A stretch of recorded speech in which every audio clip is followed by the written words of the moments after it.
In a game built on glory, there's a dark underbelly few dare to face. For every touchdown that lifted hearts, there were moments that broke them. Heroes who once ruled Sundays, undone by choices made off the field. From scandal to tragedy, from violence to betrayal, these are the stories of the NFL's fallen heroes. This isn't about the games they played. It's about the line they crossed, and how even the brightest lights in football can cast the darkest shadows off the field. Ray Rice, the punch seen around the world.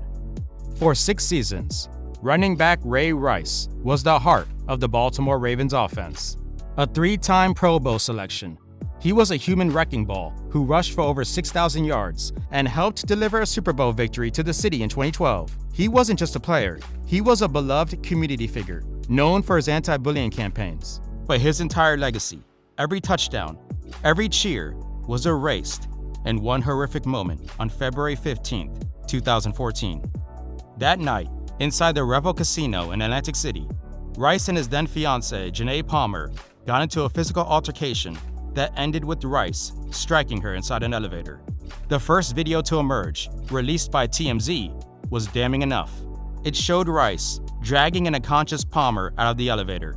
The public was shocked, but the NFL's response was even more so. Commissioner Roger Goodell issued a suspension for just 2 games, a punishment widely criticized as staggeringly insufficient. The backlash was immediate and fierce, but the real firestorm erupted on September 8th when a second video was leaked. This footage was from inside the elevator. The world watched in horror as the video showed Rice delivering a brutal left hook to Palmer's face, knocking her head against the handrail and rendering her instantly unconscious. The fallout was swift and total. Within hours, the Baltimore Ravens terminated his contract. The NFL, facing a tidal wave of public outrage, suspended him indefinitely. The league announced new baseline suspensions for domestic violence of 6 games, with a lifetime ban for a second such offense. Henry Ruggs III, a life destroyed in an instant. Henry Ruggs III was pure speed. The first wide receiver taken in the 2020 NFL Draft and the 12th overall pick for the Las Vegas Raiders, was a blur on the field and a key piece of the team's future. In just his second season, he was already demonstrating his game-breaking talent. But in the early morning hours of November 2, 2021, his promising career and a young woman's life came to a horrific end. After a night of drinking with his friends, Ruggs got behind the wheel of his Chevrolet Corvette with his fiancée in the passenger seat. Traveling at 156 miles per hour on a Las Vegas street, he slammed into the back of a Toyota RAV4. The SUV burst into flames, killing 23-year-old Tina Tinter and her dog Max. Police arrived to find a scene of utter destruction and a dazed Ruggs, whose blood alcohol level was measured at 0.16%, twice the legal limit in Nevada. The Las Vegas Raiders released Ruggs that same day while he was still in the hospital for his injuries. He was charged with felony DUI, resulting in death, and reckless driving. In May 2023, Ruggs pleaded guilty to 1 felony count of DUI, resulting in death, and 1 misdemeanor count of vehicular manslaughter. On August 9, 2023, he was sentenced to 3 to 10 years in a Nevada state prison. During his sentencing, Ruggs apologized to Tina Tinter's family, saying he hopes to counsel others about the dangers of drunk driving after his release. He has also recently expressed interest in returning to the NFL, although the league could still suspend him for his crime if he chooses to do so. He is eligible for parole in August 2026. Michael Vick, the savage secret of a superstar. Michael Vick wasn't just a quarterback, he was a phenomenon. The first overall pick in the 2001 NFL Draft, he redefined the position with a cannon for an arm and the speed of a track star. He was a human highlight reel, becoming the first quarterback in NFL history to rush for over 1,000 yards in a single season. He signed a record-breaking 10-year contract extension with the Atlanta Falcons, worth up to $130 million, and he was on top of the sports world. But behind the electrifying plays and roaring crowds, Vick was funding and participating in a horrific criminal enterprise. In April 2007, an investigation into Vick's cousin on drug charges led police to a property the quarterback owned in rural Virginia. What they found there was a scene of unspeakable cruelty, a full-scale dogfighting operation known as Bad News Kennels. For 6 years, Vick and his associates had been breeding, training, and forcing pit bulls to fight. The investigation uncovered that the dogs who didn't perform well were horrifically executed by methods like drowning, hanging, and electrocution. At first, Vick denied everything, but as his co-defendants began to cooperate with federal prosecutors, the truth became undeniable. On August 27, 2007, Michael Vick pleaded guilty to federal conspiracy charges related to the dogfighting ring. The NFL suspended him indefinitely without pay. His lucrative endorsement deals vanished, and the Falcons fought to get back millions from his contract. In December 2007, he was sentenced to 23 months in federal prison. After serving 18 months, Vick was released. His return to the NFL was one of the most polarizing topics in sports. The Philadelphia Eagles took a chance on him in 2009. In 2010, he had the best statistical season of his career, leading the Eagles to a division title and winning the NFL's Comeback Player of the Year award. Today, Michael Vick is back in the game, but this time on the sidelines. After a stint as an advisor for the AAF's Atlanta Legends, he was named the head football coach at Norfolk State University in late 2024, continuing his public life in the sport that made him a hero and then a villain. If you're enjoying this deep dive into the darker side of the NFL, hit that subscribe button and notification bell so you don't miss any future releases. Let us know in the comments below which player's downfall shocked you the most so far. Antonio Brown, the great self-destruction. For a decade, Antonio Brown was arguably the most dominant wide receiver in the NFL, a sixth-round pick by the Pittsburgh Steelers who defied all expectations. He was a four-time first-team All-Pro, known for his relentless work ethic and the ability to make impossible catches. But as he ascended to stardom, a pattern of bizarre and destructive behavior began to emerge, charting a course for one of the most unbelievable implosions in sports history. The trouble escalated after he was traded to the Raiders in 2019. He suffered frostbite on his feet from a cryotherapy mishap and engaged in a public feud with the NFL over his preferred helmet, eventually getting released before ever playing a game for them.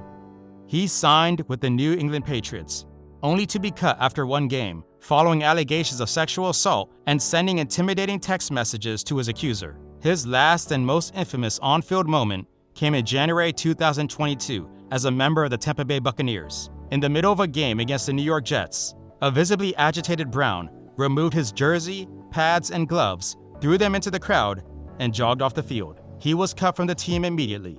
Unlike others on this list, Brown's fall wasn't from a single crime, but several self-inflicted cuts. A string of arrests, lawsuits, unpaid debts, and erratic public behavior have defined his post-NFL life.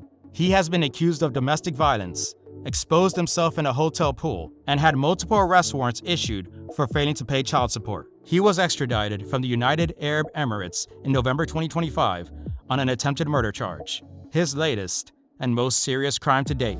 Aaron Hernandez, the killer in plain sight. Aaron Hernandez was a rising star, a formidable tight end for the New England Patriots. He was part of a dynamic duo with Rob Gronkowski and signed a $40 million contract extension in 2012, just 2 months before his team would play in the Super Bowl. But while he was catching touchdowns on Sundays, Hernandez was also living a secret life imbued in violence and paranoia that would ultimately culminate in murder. On June 17, 2013, the body of Odin Lloyd, a semi-pro football player who was dating the sister of Hernandez's fiancée, was found in an industrial park near Hernandez's home, shot execution style. Investigators quickly zeroed in on Hernandez. Surveillance footage from his own home showed him holding a gun shortly after the time of the murder. Within days, the Patriots star was arrested, led from his mansion in handcuffs. The team released him less than 2 hours later. During the trial, the prosecution methodically built a case showing Hernandez was the killer, though his motive was never definitively proven. On April 15, 2015, Aaron Hernandez was found guilty of first-degree murder and sentenced to life in prison without the possibility of parole. In prison, the full weight of Aaron Hernandez's past began to surface, including ties to a 2012 double homicide, charges for which he was later acquitted. But just 5 days after that verdict, on April 19, 2017, the former Patriots tight end was found dead in his cell. He was 27 years old. Later, doctors at Boston University examined his brain and made a chilling discovery. Hernandez suffered from one of the most severe cases of CTE ever recorded in a young athlete. The findings painted a haunting picture. A man once celebrated for his talent, undone by violence, trauma, and tragedy that reached far beyond the field. Rae Carruth, the ultimate evil. Some falls from grace are about violence and bad judgment. Others are about something far more sinister. Rae Carruth's story isn't about a hero making a mistake. It's the story of a man who conspired to commit the ultimate act of evil just to avoid personal responsibility. Carruth was a rising talent, a first-round draft pick by the Carolina Panthers in 1997. The wide receiver made the all-rookie team and seemed destined for an amazing career. But as he was making a name for himself on the field, his off-field life was unraveling. By 1999, he was dating a real estate agent named Sharika Adams, who became pregnant with his child. Prosecutors would later argue that Carruth, already paying child support for another child, did not want this baby. On the night of November 16, 1999, Carruth and Adams were driving in separate cars after seeing a movie. On a dark road in Charlotte, North Carolina, Carruth slowed his car in front of Adams. Another car pulled up alongside her, and a gunman hired by Carruth, Van Brett Watkins, fired 4 shots into her vehicle. Sharika Adams was gravely wounded, but in her final moments of consciousness, she made a desperate 911 call. In it, she implicated Carruth, stating he had blocked her car, allowing the shooting to happen. She fell into a coma and died less than a month later. Doctors managed to deliver the child via an emergency C-section. The baby survived, but was left with permanent brain damage and cerebral palsy from the trauma. The motive was chillingly simple. Carruth had orchestrated a murder-for-hire plot to avoid paying child support. After Adams died, Carruth fled and was later found by federal authorities hiding in the trunk of a car in Tennessee. At his trial in 2001, Carruth was acquitted of first-degree murder, sparing him a potential death sentence. However, he was found guilty of conspiracy to commit murder, shooting into an occupied vehicle, and using an instrument to destroy an unborn child. He was sentenced to 18 to 24 years in prison. Rae Carruth was released from prison on October 22, 2018, after serving nearly 19 years. O.J. Simpson, the trial of the century. Before he was a defendant, Orenthal James Simpson was an American icon. The Juice was a Heisman Trophy winner, a record-breaking NFL running back, a movie star, and a beloved television personality. He was one of the most famous and charismatic figures in the country, but his heroic image would be forever destroyed by 2 brutal murders on a summer night in Los Angeles. On the night of June 12, 1994, Simpson's ex-wife, Nicole Brown Simpson, and a waiter named Ron Goldman were found viciously stabbed to death outside her condominium. Simpson quickly became the prime suspect. The events that followed captivated the world. Instead of surrendering, on June 17th, Simpson led police on a low-speed chase in a white Ford Bronco, a bizarre spectacle watched live by an estimated 95 million people. The subsequent criminal trial was a media circus dubbed the Trial of the Century. The prosecution presented a mountain of evidence, including a history of domestic violence, blood drops, and a single blood-soaked glove found at the scene, with the match found outside Simpson's residence. But Simpson's high-powered dream team of lawyers poked holes in the investigation, alleging police misconduct and racial bias. On October 3, 1995, the jury returned a verdict that stunned everyone: not guilty. Though acquitted of murder, a civil court later found Simpson liable for the wrongful deaths of both victims and ordered him to pay $33.5 million to their families. His life as a celebrated hero was over, but his life as a villain was not. In 2007, Simpson led a group of men into a Las Vegas hotel room to steal sports memorabilia at gunpoint. In 2008, 13 years to the day after his murder acquittal, he was convicted of armed robbery and kidnapping and sentenced to 33 years in prison. He was released on parole in 2017 after serving 9 years and lived his remaining years in relative obscurity before his death in 2024. From the glare of an elevator camera to the shadows of hidden cruelty and murder plots, these are reminders that greatness can collapse in a single moment. The men we worship on Sundays can carry demons the public never sees. Their stories reveal how fragile legacy truly is, how quickly cheers can turn to silence, because sometimes the same hands that lift Lombardis are capable of far darker things. If you found this compelling, make sure to hit the subscribe button and ring the bell for more deep dives into the world of pro football. Thanks for watching. Football is a game built on courage, speed, and high-speed collisions. Every Sunday, players put their bodies on the line for glory. Most of the time, they rise, walk, and they play again. But sometimes, the hits don't just change the game, they change everything. Chuck Hughes, 1971. It was October 24th, 1971, Lions vs. Bears at Tiger Stadium. Detroit receiver Chuck Hughes had just run a route late in the game. As he jogged back toward the huddle, he suddenly collapsed near midfield. At first, players thought he was shaken up. Then they realized he wasn't moving.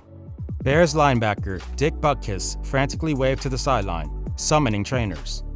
Silence swept over the stadium. Hughes had suffered a fatal heart attack, later determined to be linked to undiagnosed arteriosclerosis. He was 28 years old and left behind a young family. To this day, Hughes remains the only NFL player to die on the field. The moment left players and fans shaken.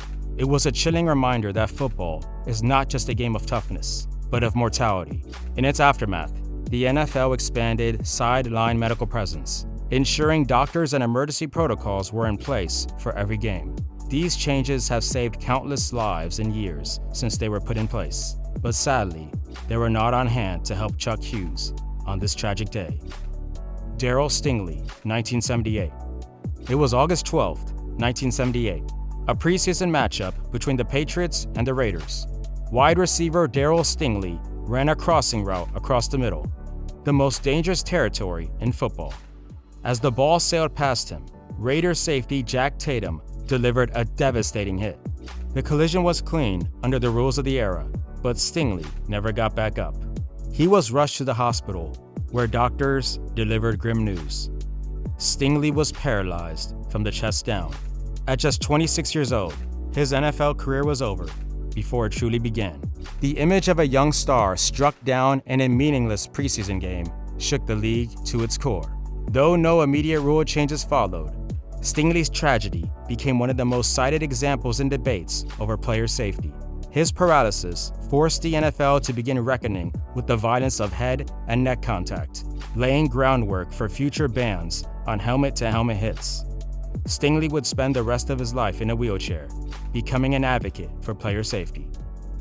Joe Theismann, 1985. November 18, 1985, Monday Night Football. A national audience tuned in as Washington faced the New York Giants. Quarterback Joe Theismann dropped back for a flea flicker.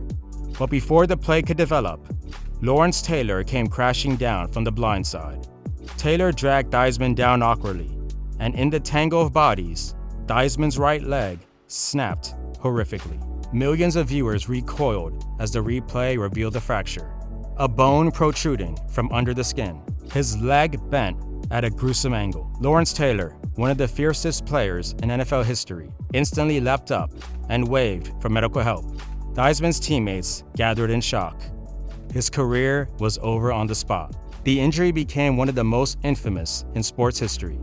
It was replayed endlessly, seared into public memory as a symbol of the sport's dangers. In the aftermath, the NFL and coaches began reevaluating protections for quarterbacks, particularly from blindside hits. Over time, this led to stricter roughing the passer calls and new emphasis on protecting passers in vulnerable positions. Tim Krumrie, 1989, Super Bowl 23. On January 22, 1989, the biggest stage in football, Super Bowl 23, Bengals versus 49ers. Just minutes into the game, defensive nose tackle Tim Krumrie went in for a routine tackle. As he wrapped around the ball carrier, his leg was pinned awkwardly beneath the pile. On impact, both the tibia and fibula snapped, the bones twisting visibly as he writhed in agony. Television cameras caught the sickening scene in real time, and millions of viewers turned away in horror. Teammates gathered, some unable to look, while trainers rushed in. The Super Bowl, meant to be football celebration, was suddenly clouded by the league's brutal reality. Krumrie's injury became one of the most infamous moments in Super Bowl history. Remarkably, after extensive surgery and rehabilitation, he returned to the Bengals the very next season. But his injury put a spotlight on the dangers facing linemen, who absorbed violent collisions on every play. In the aftermath, the NFL began looking more seriously at rules to protect against chop blocks and low hits, which frequently caused catastrophic leg injuries. Krumrie's courage to return was celebrated, but his broken leg on football's biggest night remained one of the darkest images ever broadcast on live television. Mike Utley, 1991. November 17, 1991. The Detroit Lions hosted the Los Angeles Rams, a critical late-season matchup. On a seemingly ordinary play, guard Mike Utley dropped into pass protection. In the chaos of the pocket, he absorbed a hit that sent him awkwardly to the turf. As he lay face down, teammates tried to help him up, but Utley couldn't move. The stadium grew silent. Trainers immobilized him as teammates formed a circle around their fallen brother. Then, as Utley was carted off, he raised his right hand with a thumbs up. Hours later, doctors confirmed the devastating news. Utley was paralyzed from the chest down. His career was over at age 25. Utley's injury was a chilling reminder of how quickly life can change in the trenches. The league responded by increasing awareness and training for spinal cord trauma, adding more medical specialists to sidelines, and studying blocking techniques to reduce catastrophic risk. Though he never walked again, Utley's resilience inspired millions. His thumbs up became an enduring symbol of courage, one of the most unforgettable images in NFL history. Dennis Byrd, 1992. On November 29, 1992, the New York Jets faced the Kansas City Chiefs. Defensive lineman Dennis Byrd rushed off the line, angling for the quarterback. But in the chaos of the play, Byrd collided headfirst with a teammate. He crumpled instantly, motionless on the turf. Players waved for help as trainers rushed in. Bird's body was limp, and the crowd at Giants Stadium fell silent. He was carted off with his neck stabilized, later diagnosed with a fractured vertebra that left him paralyzed.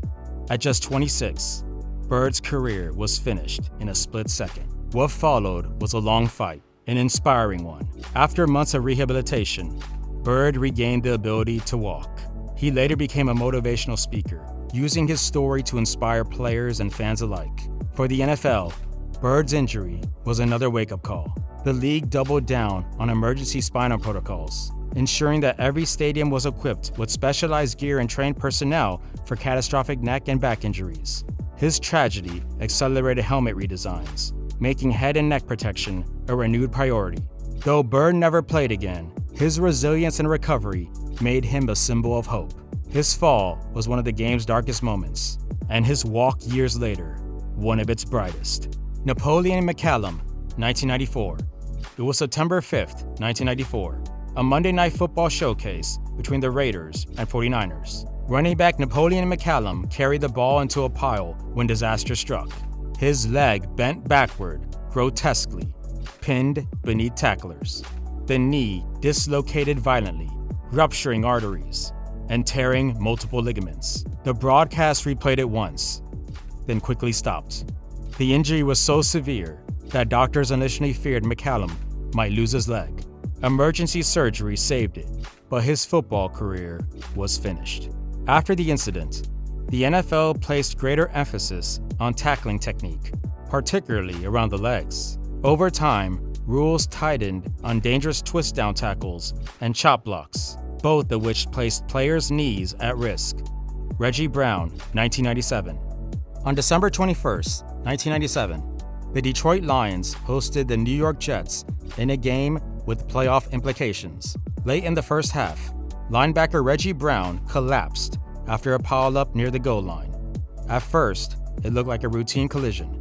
Then teammates realized Brown wasn't breathing. Panic set in. Trainers sprinted onto the field, joined by paramedics. CPR was administered in front of thousands of stunned fans. As players knelt in prayer and wept openly, the Silverdome fell silent. After several tense minutes, Brown was stabilized and rushed to the hospital, diagnosed with a severe spinal cord injury. Though he survived, his career was over. The incident underscored the urgent need for immediate medical readiness in the NFL. In its wake, the league mandated stronger emergency action plans, including CPR-trained personnel and spinal boards at every game. Though he never played again, Brown's story became a catalyst for improved sideline emergency response, a legacy far larger than football itself. Drew Bledsoe and Mo Lewis, 2001. September 23, 2001. The Patriots faced the New York Jets. Quarterback Drew Bledsoe scrambled toward the sideline when Jets linebacker Mo Lewis delivered a crushing hit to his chest. Bledsoe got up, but something was wrong. Minutes later, he collapsed on the bench. Doctors later revealed the hit had lacerated a blood vessel, causing internal bleeding and a collapsed lung. The injury was life-threatening. He spent days in intensive care, his season, and potentially his career, in jeopardy. That single play changed the course of NFL history. In stepped a young backup, Tom Brady. The rest became legend.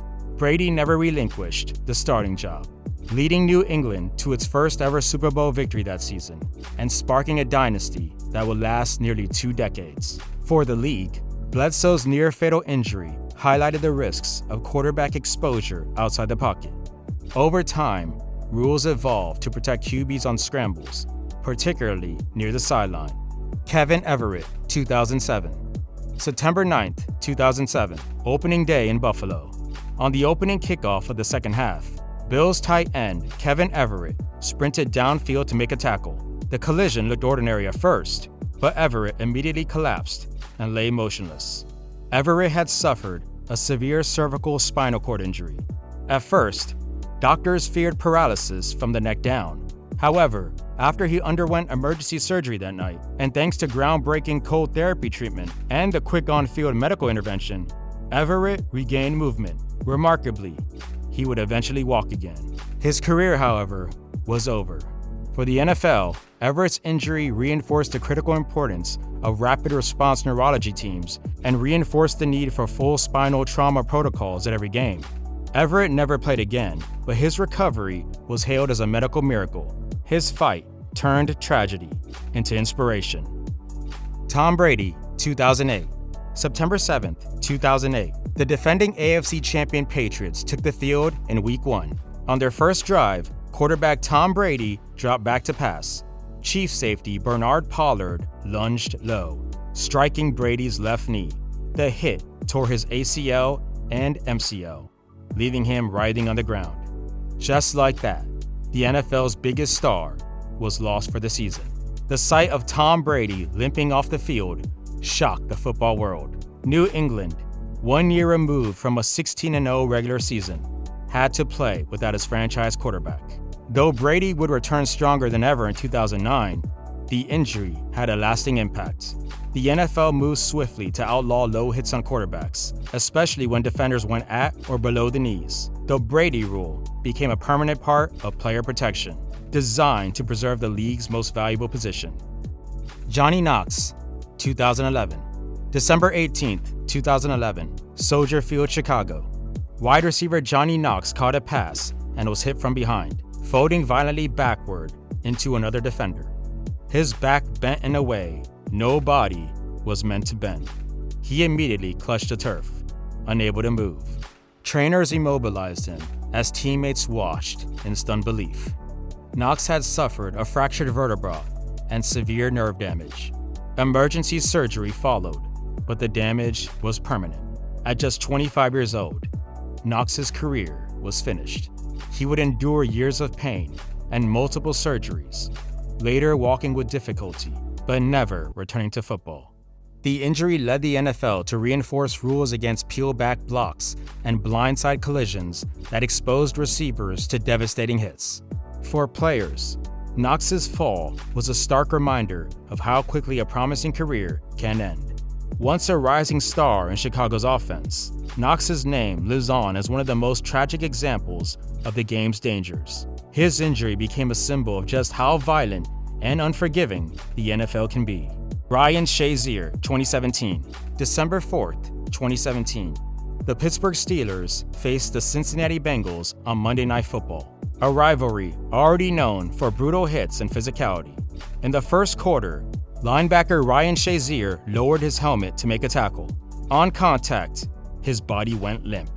He rolled onto his back, hands grasping at nothing, legs unmoving. Trainers sprinted onto the field.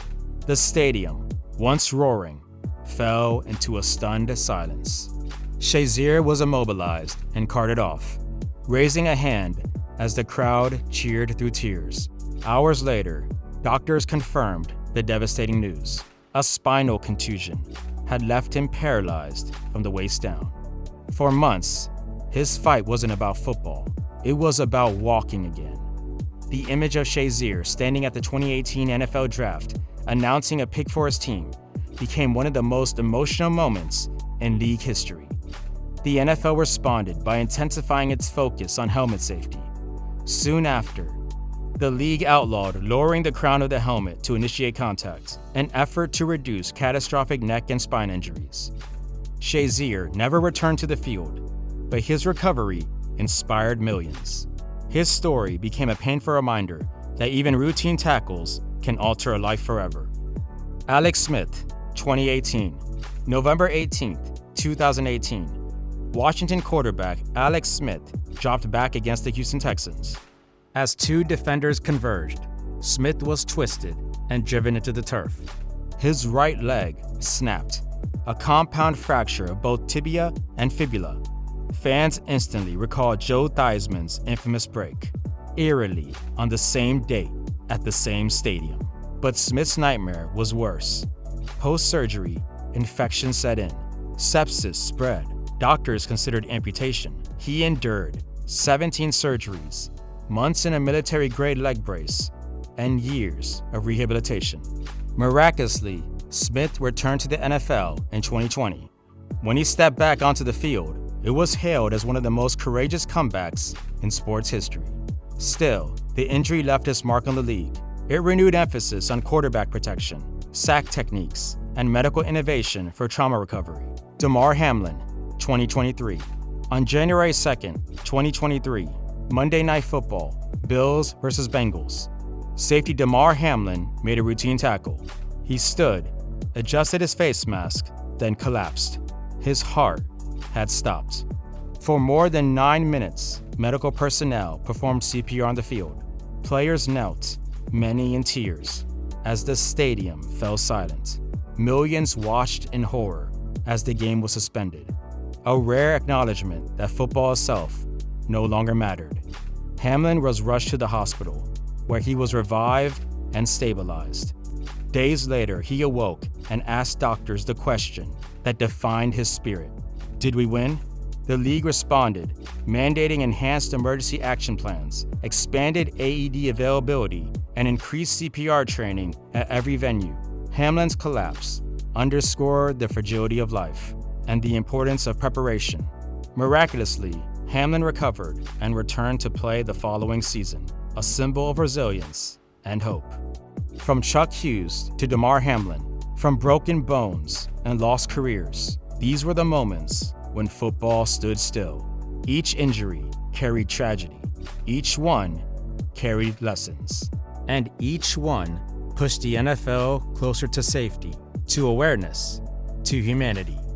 The game will always be dangerous, but it will never forget the players who paid the heaviest price. Every story the NFL wants you to forget. Body bag game. Player safety. In November 1990, the Philadelphia Eagles hosted Washington at Veterans Stadium on Monday Night Football. What unfolded became known as the body bag game. Buddy Ryan's Eagles, led by the ferocious defensive front of Reggie White, Jerome Brown, and Seth Joyner, unleashed one of the most brutal beatdowns in league history. By the game's end, Washington had suffered 9 injuries, including 2 quarterbacks. The Eagles won 28-14, but the score was almost secondary to the carnage. Eagles players taunted their opponents, asking, "Who's coming out in a body bag next?" The nickname stuck instantly. For the NFL, the spectacle was both a ratings draw and a reputational problem. The game highlighted the violent, gladiatorial nature of pro football, the very thing that thrilled fans, but also worried critics, at a time when concerns about player safety were just beginning to grow. The optics of one team openly celebrating injuries to another painted the league as callous. The backlash forced the NFL to confront its own image. In the years that followed, the league began experimenting with stricter rules on roughing the passer, defenseless receivers, and hits to the head. While the body bag game didn't cause these reforms by itself, it became one of the most infamous examples cited whenever player safety entered the debate. Deflategate, game integrity.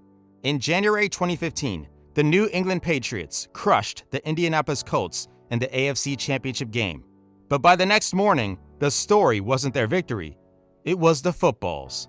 Reports surfaced that the Patriots had used underinflated balls, making them easier to grip, throw, and catch in the cold, rainy conditions.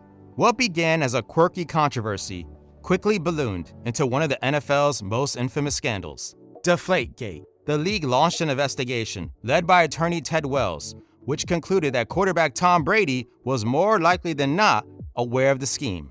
The NFL handed down a sweeping punishment. Brady was suspended 4 games. The Patriots were fined $1 million, and the team forfeited 2 draft picks.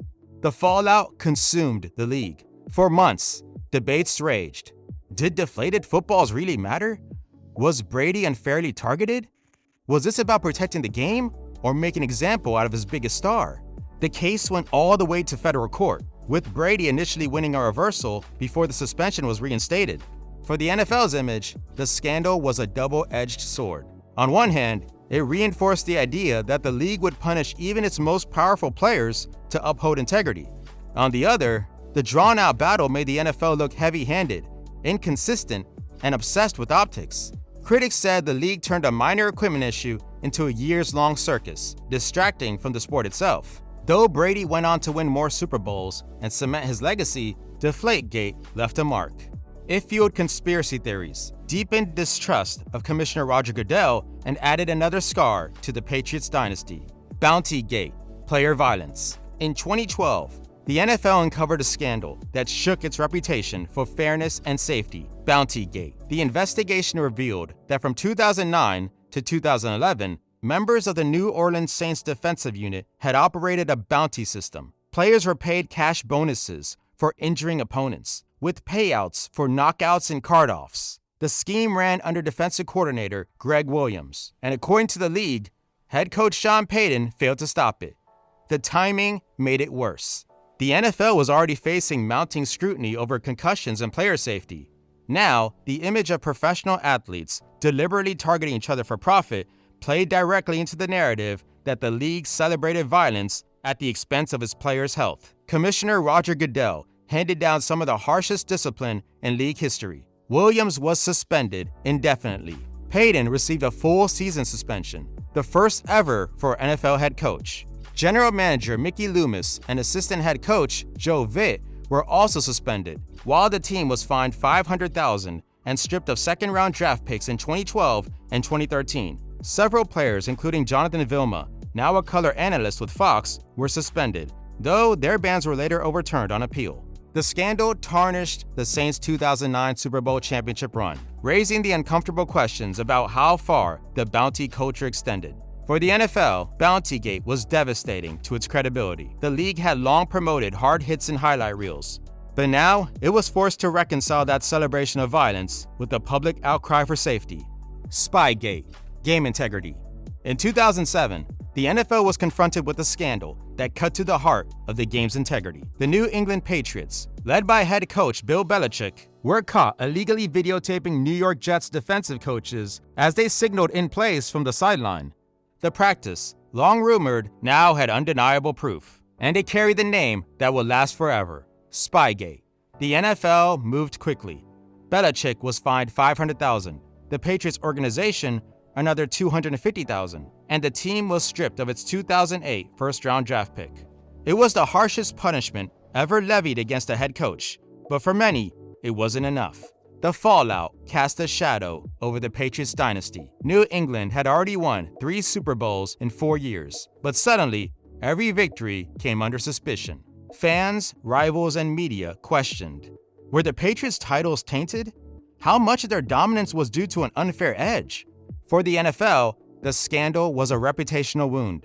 The league has always prided itself on competitive balance and fair play, yet here was one of its greatest teams caught crossing the line. The story dominated headlines, feeding conspiracy theories and sowing distrust. Even years later, opponents would invoke Spygate when facing the Patriots, and critics argued the punishment hadn't matched the crime. Belichick and Tom Brady went on to win more championships, proving the Patriots' greatness went beyond stolen signals. But the damage to perception never fully faded. Spygate became shorthand for cheating in football, a scar on the league's image, and a reminder that in the NFL, even greatness could be questioned. The overall impact of Spygate was that the NFL's competition committee finally approved extending helmet communication to the defenses starting in the 2008 season, 14 years after the offenses had already been using it. Michael Vick, dogfighting. In the summer of 2007, Michael Vick, the Atlanta Falcons superstar quarterback, was indicted on federal charges for financing and running an illegal dogfighting operation known as Bad News Kennels. At the time, Vick was one of the most recognizable athletes in America, a former #1 overall draft pick, the league's most dynamic quarterback, and the face of the Falcons franchise. The details of the case were shocking. Investigators described dogs being beaten, drowned, electrocuted, and even executed after losing fights. The cruelty captured public attention in a way few sports scandals ever had. Unlike performance-enhancing drug cases or gambling controversies, this was not confined to football. It was visceral, disturbing, and morally indefensible. Vick was suspended indefinitely by Commissioner Roger Goodell and later sentenced to 23 months in federal prison. His $130 million contract with Atlanta, then the richest in league history, was voided, leaving the franchise in disarray. Sponsors such as Nike, Rawlings, and Coca-Cola cut ties. Fans burned jerseys. The NFL, already navigating criticism over violence on the field, now faced an off-field crisis that made headlines around the world. For the league's reputation, the scandal was devastating. Vick wasn't a journeyman or a fringe player. He was one of the NFL's most marketable stars. His downfall called into question how much the league really knew about his players' lives and whether it was willing to hold its icons accountable. The case also amplified debates about character, role models, and the responsibility of athletes in the public eye. Aaron Hernandez, murder. At the University of Florida, Aaron Hernandez was both a prodigy and a problem, a national champion, a John Mackey Award winner, and a matchup nightmare on the field. He seemed destined for NFL stardom. But behind the highlight reels, troubling signs flashed early. In 2007, as a freshman, Hernandez was involved in a Gainesville bar fight that left a manager with a ruptured eardrum. Police reports linked him, but the incident was quietly resolved. Months later, his name surfaced in a drive-by shooting that left 2 men wounded. Again, no charges. Coaches described him as temperamental, prone to violent outbursts, and failing drug tests that were handled internally. But Florida football kept moving forward. By 2010, NFL teams knew the risk. Concerns about maturity and behavior sent Hernandez sliding to the 4th round, where the New England Patriots, a franchise built on discipline and winning, saw opportunity. Pairing him with Rob Gronkowski, the Patriots unleashed a 2-tight end offense that rewrote playbooks. On the field, Hernandez was electric. Off it, the same shadows followed. Reports of altercations, reckless behavior, and troubling associations never fully went away. Then came June 2013. Odin Lloyd, a semi-professional player and associate of Hernandez, was found murdered near Hernandez's home.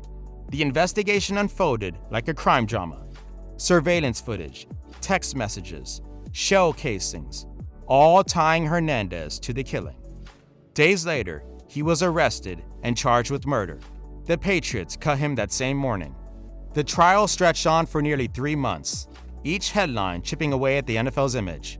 Once hailed as a rising star, Hernandez was convicted of murder and sentenced to life without the possibility of parole. Behind bars, his violent past came back into focus, including allegations linking him to a 2012 double homicide. Then in 2017, at just 27 years old, Hernandez was found dead by suicide in his prison cell. A tragic final chapter to a story of wasted talent, ignored warning signs, and a league left to reckon with its own blind spots. Colin Kaepernick, blackballing. In 2016, San Francisco 49ers quarterback Colin Kaepernick began kneeling during the national anthem to protest police brutality and racial injustice. What began as a quiet personal act of conscience quickly became a cultural firestorm. Supporters praised his courage, while critics, including political leaders, condemned him as unpatriotic. On the field, Kaepernick's career unraveled. After opting out of his contract in 2017, no NFL team signed him, despite his clear talent and experience leading a team to the Super Bowl just 4 years earlier. Many believed he had been blackballed by owners wary of controversy. Though the league denied collusion, Kaepernick later settled a grievance with the NFL, fueling the perception that the league had effectively exiled him. The reputational damage was enormous. For younger fans, players, and activists, the NFL looked hypocritical, profiting off black athletes while silencing one who spoke out against injustice. The league was accused of valuing image and corporate sponsors over free expression and social responsibility. Sponsors, fans, and even politicians took sides, placing the NFL at the heart of America's cultural divide. Stadiums became battlegrounds for debates about race, patriotism, and protest. The optic of Kaepernick's exclusion, especially as lesser quarterbacks found jobs, further cemented the perception of collusion. By 2020, after the killing of George Floyd and the global wave of protests, Commissioner Roger Goodell publicly admitted the league had mishandled player protests. The NFL pledged to support social justice causes, but for many, the damage was already done. Kaepernick never returned to the field, and his absence became as symbolic as his protest. Ray Rice, domestic violence. In February 2014, security footage from an Atlantic casino elevator captured an image of Baltimore Ravens running back Ray Rice punching his fiancée, rendering her unconscious. After a full investigation by the NFL, the league handed down a 2-game suspension to Rice. 8 months later, the full video of the assault was released by TMZ. The sheer brutality of the attack caused major uproar by fans, advocacy groups, and politicians alike to the tone-deaf response the league had taken. After all, suspensions for marijuana and performance-enhancing drugs were considered far more serious crimes and given longer suspensions than this had warranted. The fallout from the video being released was swift. The Ravens immediately cut Rice, and the NFL suspended him indefinitely. More importantly, the league was forced to confront its policies. Goodell admitted the punishment had been mishandled and announced a new baseline suspension of 6 games for a first domestic violence offense, with the lifetime ban for a second offense. This became the cornerstone of a revised personal conduct policy, which broadened the commissioner's authority and mandated education, counseling, and resources for players and families. The NFL launched partnerships with groups like No More and the National Domestic Violence Hotline, but the damage to the league's reputation had already been done. CTE, concussions. For decades, football was sold as the ultimate test of toughness. Players were glorified for shaking off hits, returning to the huddle, and playing through pain. But beneath the spectacle, a devastating truth was taking shape, one that would spark the NFL's greatest scandal: chronic traumatic encephalopathy, or CTE. The story began quietly in the 1990s, when former players like Mike Webster, the legendary Pittsburgh Steelers center, began to deteriorate mentally and physically long after retirement. Webster suffered from depression, dementia-like symptoms, and homelessness before his death in 2002. Dr. Bennett Omalu, a forensic pathologist, studied Webster's brain and discovered alarming evidence. Repeated head trauma had left behind abnormal tau protein buildup, scarring the brain in ways eerily similar to Alzheimer's. He called it CTE. Omalu published his findings, but instead of embracing the research, the NFL fought back.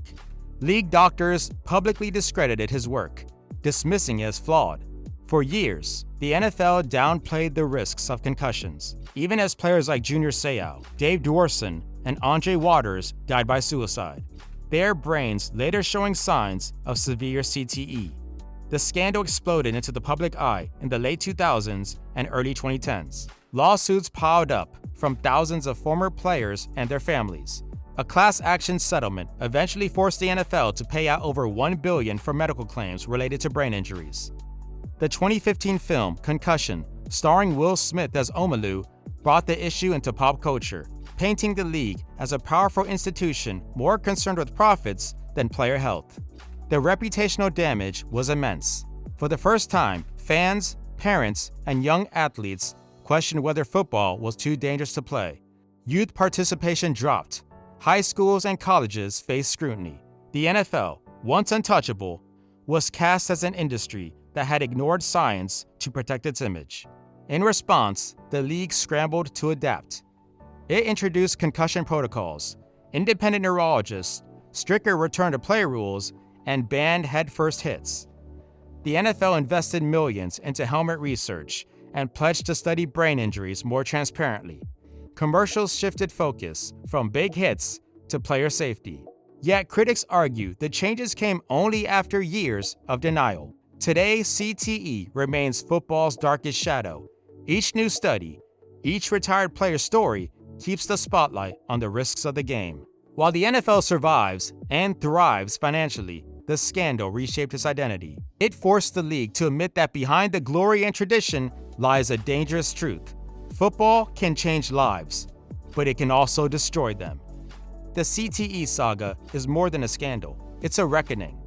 For the NFL, it meant confronting not just what happens on Sundays, but what happens years later, in the silence of hospital rooms, in broken families, and in the fading memories of the men who once gave everything to the game. Every whistle echoes louder when the season is on the line. One flag can rewrite history, and one missed call can stain it forever. From frozen fields to championship Sundays, the line between glory and heartbreak has sometimes been drawn by judgment. These are the calls that changed legacies, sparked fury, and still haunt highlight reels decades later. This is the story of the moments the officials wish they could take back, and fans will never forget. 1999 NFC Championship.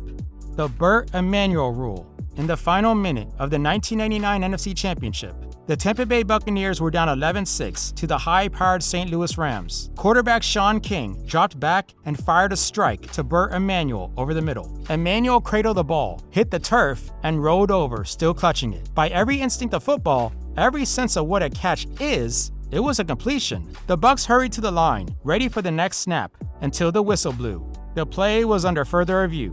After review, the officials overturned the completion. The reason? The nose of the football had touched the ground, even though Emanuel never lost control. The drive stalled, the clock expired, and the greatest show on turf advanced to the Super Bowl. In Tampa Bay, disbelief turned to outrage. That winter, the league rewrote the rulebook.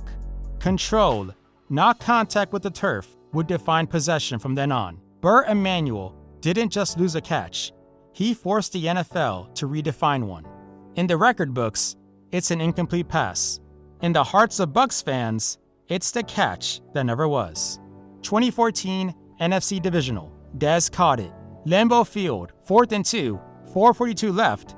Dallas down 26-21. Dez Bryant leaps over Sam Shields, secures the ball, and lunges for the goal line. Complete catch. Or so it seemed. Upon review, officials overturned it. The ball moved as he extended, violating the process of the catch. Green Bay ran out the clock. Fans exploded. Even the league later changed the definition, admitting the play would be a catch under today's rules. Bryant's own words summed it up best. "I caught it, I know I did, everybody knows I did." 2010 NFC wildcard. Rodgers in OT. Overtime in Arizona. Packers driving to win. On third down, Aaron Rodgers drops back, pump fakes, and is grabbed by the face mask as he's hit. The ball pops loose. Cardinals linebacker Carlos Dansby scoops and scores. Game over. Season over. The replay showed the grab clearly, but the whistle never came. NFL officials later admitted it was a missed call.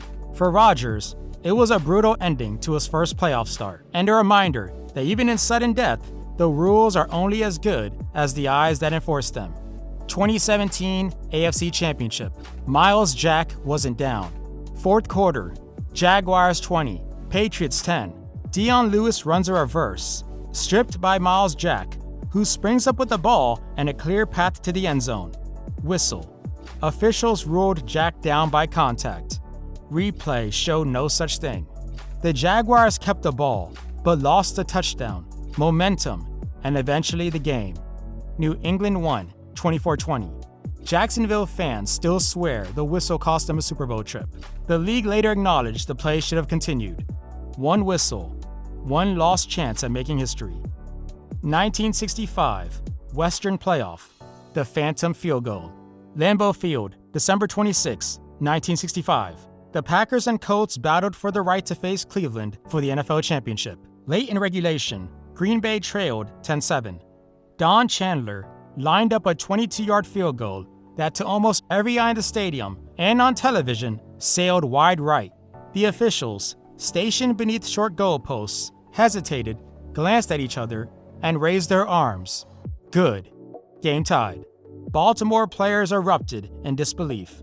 Even television commentators called it clearly wide. In overtime, Chandler nailed another kick to win 13-10. The play sent Green Bay to the title game and sent the league scrambling. The following offseason, the NFL extended goalposts by 10 feet to prevent a repeat of what fans dubbed the phantom field goal. To this day, the ball's truth is debated. Packers fans, of course, believe it went through. Colts fans agree to disagree. 1975 NFC Divisional. The original push-off. Metropolitan Stadium, Minnesota. 20 seconds left. Cowboys down 14-10. Roger Staubach heaves one final prayer downfield to Drew Pearson. As the ball descends, Pearson plants his right arm into cornerback Nate Wright's chest, shoves for separation, and hauls in history's first Hail Mary. No flag, no replay, no debate in the officials' minds. Touchdown Dallas. The Vikings and 47,000 stunned fans stood frozen, certain they just witnessed offensive pass interference. Bottles rained from the stands. One struck field judge, Armin Terzian, knocking him out cold. The Cowboys advanced. The term Hail Mary entered football's vocabulary, and Minnesota entered a decades-long curse of heartbreak. Even Staubach admitted later he might have pushed a little. The NFL quietly reminded officials to watch for offensive contact on jump balls, but the damage was done. A miracle in Dallas became a nightmare in Minneapolis, and a reminder that one missed flag can rewrite the history of a franchise. 1977 AFC Championship. The Rob Lidle non-fumble. 3 minutes left in the third quarter. Oakland trading Denver 14-10. On first and goal, Broncos rookie Rob Lidle bursts through the line and is met by linebacker Mike McCoy, who jars the ball loose. The Raiders recover and begin to celebrate, but no whistle has signaled a fumble. Officials ruled Lidle down by contact. Replays, grainy but clear, showed the ball was out before the knee hit. Denver kept possession, scored on the next play, and held on 2017 to reach their first Super Bowl. John Madden was livid, storming the sideline, shouting the crew had just decided the game. He wasn't wrong. In the pre-replay era, judgment calls were final. The controversy lingered for years, cited in every debate about the need for video review. When the NFL finally adopted replay in 1986, old Raiders swore they knew why. "We got Denver a Super Bowl," said Gene Upshaw, and in return, the league got replay. Super Bowl 47, goal line no call. Superdome, 2013, 4th and goal, 1:46 left. Baltimore 34, San Francisco 29. Colin Kaepernick lofts a fade to Michael Crabtree. Ravens corner Jimmy Smith makes heavy contact before the ball arrives. No call. Game over. Coach Jim Harbaugh exploded, signaling for interference. None came. The Ravens hoisted the Lombardi. The 49ers fumed. Even neutral observers said the contact was clear. The play remains the most debated finish in Super Bowl modern history. A championship sealed not with the whistle, but the lack of one. 2002 NFC wildcard. End game chaos. Candlestick Park. Giants 38, 49ers 14, early. Then San Francisco stormed back to lead 39-38. With 6 seconds left, New York lined up for a 41-yard field goal. The snap went awry. Holder Matt Allen heaved a desperation pass downfield to guard Rich Soybert, eligible on the play. Soybert was tackled before the ball arrived. Clear pass interference. Instead, officials flagged him for being ineligible downfield, ending the game. Hours later, the NFL issued an unprecedented statement, admitting the call was wrong, and New York should have had one final untimed down. It didn't matter. The 49ers advanced. The Giants went home stunned. There's no guarantee the Giants would have won another chance to kick, but because of the missed call, we'll never know for sure. 2001 AFC Divisional, the Tuck Rule, Foxborough, snow swirling, Raiders 13, Patriots 10, 1:43 left. Charles Woodson blindsides Tom Brady. The ball pops free. Raiders recover, seemingly sealing victory. Then the review. Under a seldom used clause, A quarterback's arm moving forward while tucking the ball is an incomplete pass, not a fumble. In disbelief, Raiders players surrounded referee Walt Coleman. The Patriots tied the game, won in overtime, and the dynasty began. The rule had existed quietly since 1999. No one had ever seen it applied like that. Fans called it robbery. The league stood by the letter of the law. History may remember it as destiny for New England. Oakland remembers it as the night a paragraph in fine print changed everything. 2014 NFC Championship, the Navarro-Bowman rule. CenturyLink Field, late in the third quarter. Marshawn Lynch fumbles near the goal line, and Navarro-Bowman emerges from the pile, clutching the ball and his knee. Officials rule Seattle keeps possession. Replay showed Bowman had clear control, but at the time, recoveries in the field of play weren't reviewable. Seattle scored, advanced to the Super Bowl, and Bowman's torn ACL-MCL ended his year. The NFL later admitted the error and immediately changed the rule. 2014 NFC Wildcard, picked up flag in Dallas. Lions 20, Cowboys 17. 8 minutes left. Matthew Stafford targets Brandon Pettigrew on 3rd and 1. Pettigrew's arm is tugged by Anthony Hitchens before the ball arrives. Flag thrown. The referee announces defensive pass interference. Then after a long conference, picks up the flag. No penalty. Detroit punts. Dallas drives for the winning touchdown. Afterward, the league office admitted the pickup was debatable and said defensive holding should have been called. For Detroit, it was deja vu of heartbreak. 1979 AFC Championship. The touchdown that wasn't. January 6, 1980, Three River Stadium. The Houston Oilers trail Pittsburgh 17-10 in the third quarter. Dan Pastorini fires to the back of the end zone. Mike Renfro toe taps, secures the ball, and drags both feet before falling out of bounds. Clear touchdown. Seen by 60 million on TV, except the officials ruled it incomplete. No replay, no consultation, just disbelief. The Oilers settled for a field goal. Momentum drained. Pittsburgh pulled away, 27-13. The next day, headlines screamed injustice. Commissioner Pete Rozelle admitted the call was wrong, but said nothing could be done. Pittsburgh went on to win their 4th Super Bowl, their dynasty cemented, while the Oilers' heartbreak became legend. That single missed call would echo for years, fueling the push for instant replay.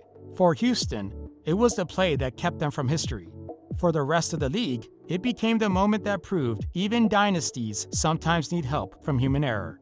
Super Bowl 40, Seattle Screwjob. From start to finish, controversy shadowed this game. Darrell Jackson's first quarter touchdown, nullified by offensive pass interference. Ben Roethlisberger's goal line lunge ruled a touchdown despite replays showing the ball never crossing the goal line.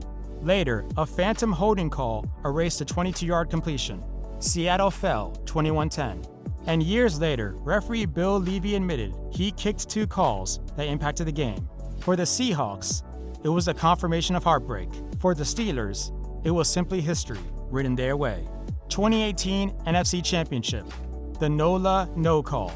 Under 2 minutes, tie game. Saints driving to clinch the Super Bowl. Drew Brees lofts to Tommy Lee Lewis. Rams corner Nico Roby-Coleman arrives early. Helmet first, shoulder high, blatant pass interference, and unnecessary roughness. No flag. The Saints settled for a field goal. The Rams tied, then won in overtime. The outcry was immediate. Commissioner Goodell later admitted the crew missed the call. The league even instituted a 1-year rule allowing review of pass interference, a direct reaction to that play. In New Orleans, they still call it the robbery on Poydras Street. Football chases perfection, but lives with imperfection. For all the speed, strength, and strategy, the game still rests on a human whistle and a moment's judgment. And when that judgment falters, it echoes through generations.